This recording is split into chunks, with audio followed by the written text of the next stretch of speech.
ચાણસ્મા શહેર ભાજપ પ્રમુખ રાજુ પટેલ પર બુટલેગર હોવાના આક્ષેપ લાગ્યા। ચાણસ્મા ખાતે કોંગ્રેસના જનમંચ કાર્યક્રમમાં તેમની પર બુટલેગર હોવાના આક્ષેપ લાગ્યા। ત્યાં ચાણસ્માના એક જાગૃત નાગરિક દ્વારા લેખિતમાં ફરિયાદ આપવામાં આવી છે। ભાજપના પ્રમુખ રાજુ પટેલ ચાણસ્મા શહેરમાં ભાજપની જવાબદારી નિભાવે તે ઉપરાંત તેઓ પોતે દારૂનો વેપાર તેમજ જુગારની ક્લબ ચલાવે છે।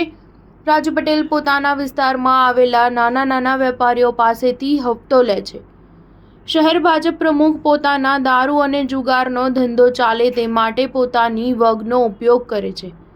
નાના દારૂ જુગાર વલ્લીના બુટલેગરો હોય તેઓને ડરાવી ધમકાવી પોલીસ મારફતે બંધ કરાવી પોતાનું એકલાનું સામ્રાજ્ય ચલાવે છે। કોંગ્રેસ જનમંચ કાર્યક્રમમાં વિરોધ પક્ષ નેતા અમિત ચાવડા તેમજ ચાણસ્મા ધારાસભ્ય સહિત કોંગ્રેસ કાર્યકરોએ હાજરી આપી હતી। તેઓ આવનાર સમયમાં આ મુદ્દે ગૃહમંત્રીને રજૂઆત કરશે।